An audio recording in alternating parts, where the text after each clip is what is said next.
Boa noite a todos que estão nos acompanhando em mais uma live de oração. Que bom poder estarmos juntos. Que maravilha. Quero aqui já cumprimentar a todos que estão nos acompanhando. Bom, mais uma semana que Deus nos concede essa graça de podermos estar aqui com você em mais essa live de oração. Daqui a pouquinho nós vamos meditar na palavra de Deus, tá bom? E queremos que você fique conosco, tá bom? Estaremos juntos até às 23h30 e logo depois nós vamos estar em oração a partir da meia-noite até 1h da manhã, orando por todos que passarem por aqui, por todos que estiverem nos acompanhando, que passarem por aqui. Nós vamos, então, colocar em oração, tá bom, gente? São Mateus, capítulo 4, versículo 16 e 17. O povo que jazia em trevas viu grande luz, e aos que viviam na região e sombra da morte, resplandeceu-se-lhes a luz. Daí por diante, passou Jesus a pregar e a dizer: arrependei-vos, porque está próximo o reino dos céus. Amém. Em outra tradução, é chegado a vós o reino dos céus. Gente, muitas pessoas não conseguem entender o propósito da nossa vida aqui na Terra. E Deus, tudo quanto Ele faz e fez, Ele fez, faz e fará com propósito definido. E é triste quando a gente vê pessoas que vivem uma vida como se tivesse uma passagem aqui pela Terra, uma passagem sem fazer nada, sem fazer a diferença, sem cumprir uma missão, sem entender o seu propósito. Um dia, alguém, um pregador que eu conheci, lá da Bahamas, ele disse o seguinte, ele deu uma ilustração que o lugar mais rico do mundo é o cemitério. Porque lá no cemitério, lá estão livros que nunca foram escritos. Pessoas que poderiam ter escrito livros que ajudariam tantas pessoas, que influenciariam muitas pessoas, mas elas não escreveram, esconderam seus talentos. No cemitério estão canções que nunca foram compostas ou cantadas. Pessoas que morreram e não cumpriram o propósito, abençoando vidas com as suas canções. No cemitério tem pessoas que morreram e nunca realizaram os grandes projetos de Deus. Eu quero dizer que tudo quanto Deus faz, Ele faz com uma razão. Eu costumo dizer também que quando nós não entendemos a razão das coisas, o propósito das coisas, elas acabam sendo utilizadas de forma errada. Alguém que não consegue entender como que funciona um computador, um celular, ele vai acabar usando de forma errada, não utiliza o potencial desta máquina, né? Eu uso mais para telefonar mesmo, receber mensagens, enviar mensagens, tirar fotografias, mas essa maquininha aqui, ela pode muito mais. Mas muitas coisas eu nem conheço, nem sei para que servem.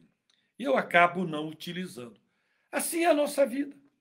Se a gente não descobrir o potencial que existe dentro de nós, então isso não será utilizado. E o mundo precisa conhecer isso. E nós temos muito para oferecer a este mundo, mas muitas vezes nós não conhecemos. E morremos com tudo isso sem ser utilizado. Jesus veio com um propósito. O propósito de Jesus não foi estabelecer um reino aqui na terra, como as pessoas imaginavam. Um reino onde ele, como rei, iria então, como rei, iria libertar o povo aqui da opressão terrena. E muita gente não entendeu quando Jesus veio com um propósito diferente. Nasceu num lugar simples, humilde, não veio de uma família importantíssima, nobre. Jesus nasceu, e quando Jesus começa a falar do seu propósito, ele foi então rejeitado por muitos. E Jesus então veio para trazer luz para aqueles que estavam em trevas. Jesus Cristo veio trazer esperança para aqueles que estavam no vale da sombra da morte. E daí por em diante ele começa então a dizer: é chegado a vós o reino dos céus, ou está próximo o reino dos céus. Todo reino tem um rei, todo reino tem uma pátria, um local geográfico. Todo reino tem uma língua, uma linguagem que se fala. Todo reino tem uma cultura. Estamos aqui no Brasil, e o Brasil está geograficamente delimitado a sua área. No Brasil, nós temos um presidente. É assim que funciona. Já tivemos tantos outros, temos hoje, amanhã teremos outros, enfim, ou mesmo. Mas todo reino tem um rei. Tem uma linguagem, nós falamos aqui o português. Essa é a nossa língua. Temos a nossa moeda, que é o real. E nós temos a nossa cultura.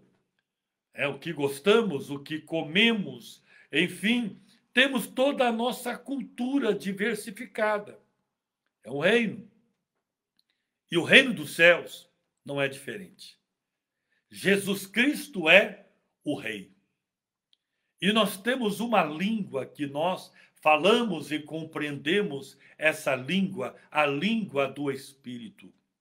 E nós vemos lá no dia de Pentecoste isso se manifestando de uma forma extraordinária. E nós também temos aqui, temos um rei, temos uma língua e temos uma lei, como todo reino. E a nossa lei está escrita aqui, que é na palavra de Deus, a Bíblia Sagrada, que revela os princípios.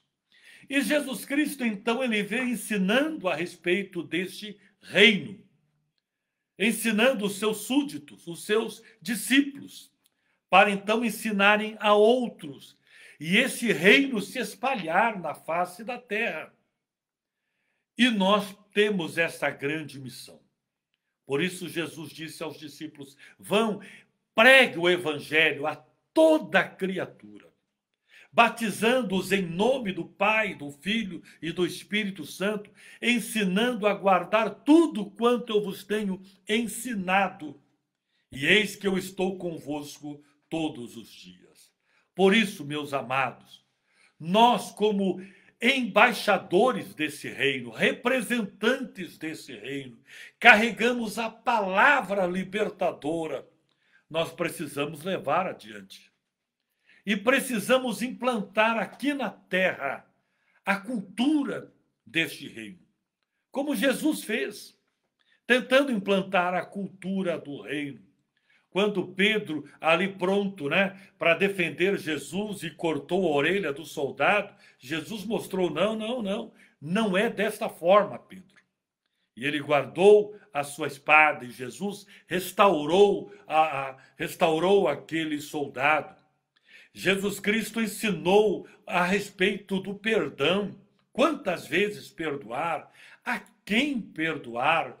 Jesus foi ensinando a respeito daqueles que viviam na marginalidade, alcançar essas pessoas, estender as boas novas a todos aqueles que estão longe.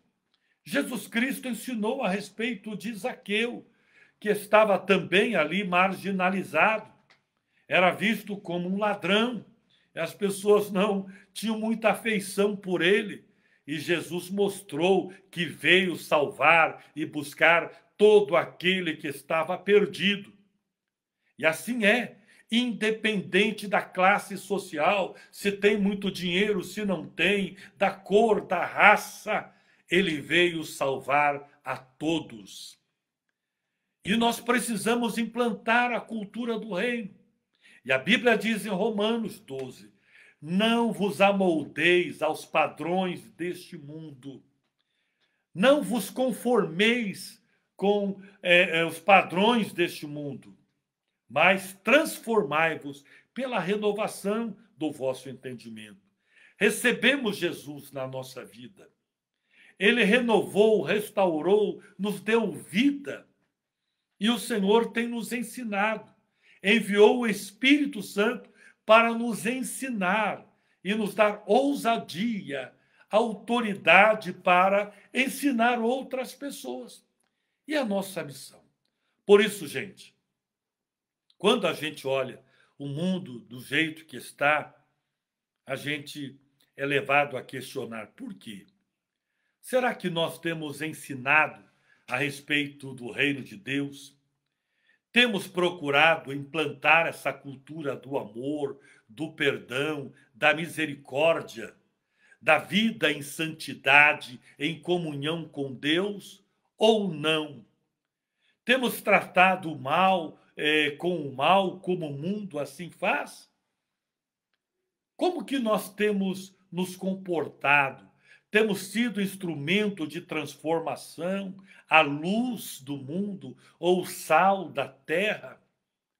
Pois bem, nós temos a responsabilidade de tudo quanto está acontecendo. Talvez não por ações, mas quem sabe por omissões. Por conhecer a verdade, temos a unção para transmiti-la, mas não fazemos. Meus amados, quando nós nos conformamos, quando vemos a injustiça ser implantada na nossa cidade, no nosso país, quando aceitamos a injustiça, nos calamos, crianças sendo abusadas e nos calamos, quando permitimos que a mentira se perpetue e não falamos a verdade, Jesus, para implantar esse reino, isso foi um preço muito caro. Ele teve o preço da rejeição, o preço da incompreensão, o preço do escárnio, das agressões, da violência e até da morte, e a morte de cruz. Porque ele era a luz, mas as pessoas amaram mais as trevas do que a luz. Ele era a verdade e continua sendo, mas as pessoas amaram mais a mentira do que a verdade.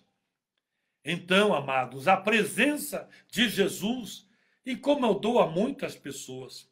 E Jesus disse, olha, se odiaram a mim, vão odiar vocês também. Isso é natural. Mas se ouviram a mim, vão ouvir também vocês. E se vocês forem perseguidos por causa do meu nome, por estarem cumprindo a missão, implantando a cultura do reino, se te perseguirem, se disserem todo mal contra vocês, alegrem-se, porque grande é o galardão de vocês nos céus. Qual o problema da igreja? Muitas vezes nós queremos viver o politicamente correto. Não queremos contrariar ninguém. Esses dias eu conversando com alguém, e quando eu conversava com ele, ele concordava com tudo quanto eu falava. E uma outra pessoa conversando com ele e falando ao contrário do que eu tinha dito, ele também concordou com o outro. Eu falei, escuta, mas de que lado você está? Você concorda com as duas coisas opostas? Pois é, gente, nós precisamos tomar posição de uma fonte, Não pode jorrar água salgada e doce ao mesmo tempo. Nós precisamos mostrar que estamos em Cristo. Precisamos mostrar que nós somos a luz. E a luz é que dissipa as trevas. E aqueles que estão no vale da morte precisam entender que em nós está a vida eterna. Vida eterna em Cristo está em nós. Nós estamos nele, ele está em nós. Nele nós somos vitoriosos e com isso nós podemos mostrar a vida vitoriosa àqueles que estão vivendo a vida de derrota. Aqueles que não têm esperança, nós podemos e devemos levar a esperança. Tá bom, gente? Um grande abraço a vocês. Grande Deus e Pai de graça e misericórdia, te louvamos por esse momento tão especial, onde temos a alegria de conversar com tantas pessoas queridas. E oramos agora por todos aqueles que estão doentes, oprimidos, angustiados, aqueles que estão atravessando o vale da sombra da morte, recebam a vida, recebam a esperança, aqueles que estão em trevas sejam iluminados pelo teu Espírito Santo, repreendemos a doença, repreendemos todo o mal, toda a força das trevas, declaramos a bênção para esta família, a libertação, venha dar alegria, a paz que tanto precisam, a motivação, a razão de viver, que possam viver nos teus propósitos, utilizar os dons que o Senhor os concedeu, Senhor, e que vivam uma vida feliz, produtiva, para a tua glória, é a minha oração, em nome de Jesus. Obrigado, gente. Deus abençoe a todos vocês e até segunda-feira que vem, se Deus quiser. Fique na bênção.